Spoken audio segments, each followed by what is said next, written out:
અધ્યાય 15 શ્લોક 10 શરીરમાં નિવાસ કરીને ઇન્દ્રિય વિષયોનો અનુભવ કરતા અથવા શરીરનો ત્યાગ કરીને વિદાય લેતા જીવાત્માને અજ્ઞાનથી આવરાયેલા મનુષ્યો ઓળખી શકતા નથી, પરંતુ જેઓ જ્ઞાનચક્ષુ ધરાવે છે તેઓ તેને સ્પષ્ટ રીતે અનુભવી શકે છે. આ શ્લોકમાં ભગવાન શ્રી કૃષ્ણ કહે છે કે જ્યારે જીવાત્મા શરીરનો ત્યાગ કરે છે અથવા જ્યારે તે આ શરીરમાં રહીને 3 ગુણોથી બનેલા ઇન્દ્રિય વિષયોનો અનુભવ કરે છે ત્યારે સામાન્ય વ્યક્તિને માત્ર બહારની ઘટનાઓ જ દેખાય છે, પરંતુ આ બધાની પાછળ રહેલા જીવાત્માને ઓળખવા માટે જ્ઞાનચક્ષુની જરૂર છે. આ સ્થૂળ આંખોથી પરમ સત્યને જોઈ શકાતું નથી. આ જ આ વિષયનું સૌથી મોટું રહસ્ય છે. આજે સમગ્ર વિશ્વમાં પુનર્જન્મ અને જીવાત્મા અંગે સંશોધન થઈ રહ્યું છે. ખાસ કરીને પશ્ચિમના અનેક દેશોમાં પુનર્જન્મ અને પુનર્જન્મના અનુભવો અંગે માહિતી એકત્રિત કરતી ઘણી સંસ્થાઓ કાર્યરત છે. તેમણે ઘણા કિસ્સાઓ અને અનુભવો એકત્રિત કર્યા છે, પરંતુ માત્ર બાહ્ય સંશોધન દ્વારા આ વિષયનો અંતિમ નિષ્કર્ષ પ્રાપ્ત થઈ શકતો નથી, કારણ કે આ સત્યને માત્ર બહારથી જોવાથી જાણી શકાતું નથી.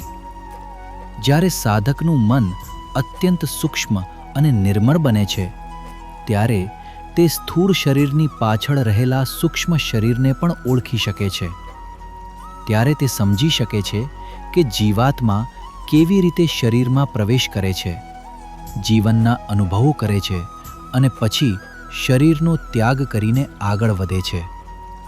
આ અનુભવ માત્ર જ્ઞાનચક્ષુ ધરાવનારને જ શક્ય બને છે. અજ્ઞાનથી આવરાયેલો વ્યક્તિ આ સત્યને જોઈ શકતો નથી. પરમાત્મા સ્વરૂપ આત્મા તો હંમેશા હાજર જ છે. એવો કોઈ સમય નથી જ્યારે આત્મા હાજર ન હોય, પરંતુ જ્યાં સુધી જ્ઞાનચક્ષુ વિકસતું નથી ત્યાં સુધી આ સત્યનો અનુભવ થતો નથી. અજ્ઞાની વ્યક્તિ માત્ર બહારનું શરીર અને જગત જ જુએ છે.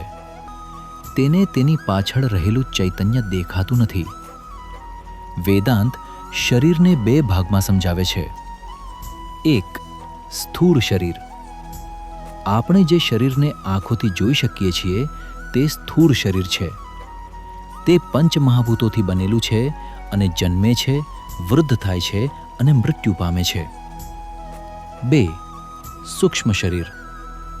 સ્થૂળ શરીરની અંદર એક અત્યંત સૂક્ષ્મ સ્તર છે જેને સૂક્ષ્મ શરીર કહેવામાં આવે છે. તેમાં મન, બુદ્ધિ, અહંકાર, વિચારો, લાગણીઓ, સ્મૃતિઓ અને પૂર્વજન્મના સંસ્કારો અથવા વાસનાઓ રહેલા હોય છે.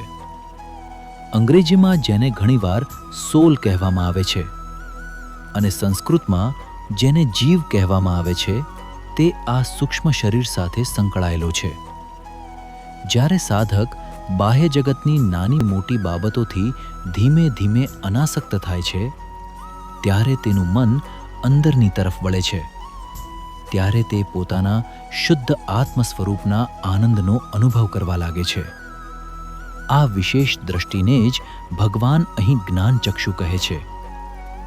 આ કોઈ અલગ શારીરિક આંખ નથી. આ એક એવી આંતરિક દ્રષ્ટિ છે જે આધ્યાત્મિક સાધના, મનની શુદ્ધિ અને વિવેક દ્વારા વિકસે છે. તેના દ્વારા સાધક આ દેખાતા વૈવિધ્યની પાછળ રહેલા એક પરમ સત્યને ઓળખી શકે છે. જ્ઞાનચક્ષુથી આપણે સમજીએ છીએ કે મૃત્યુ સમયે ખરેખર શું થાય છે. મૃત્યુ સમયે કોઈ ભૌતિક વસ્તુ અદૃશ્ય થતી નથી. શરીરના બધા અંગો ત્યાં જ હોય છે, પરંતુ એક અત્યંત સૂક્ષ્મ તત્વ, ચૈતન્યનો સંબંધ ધરાવતું સૂક્ષ્મ શરીર શરીરનો ત્યાગ કરે છે. જીવતા હોઈએ ત્યારે પણ એ જ પરમ ચૈતન્ય આપણા અંદર હાજર હોય છે.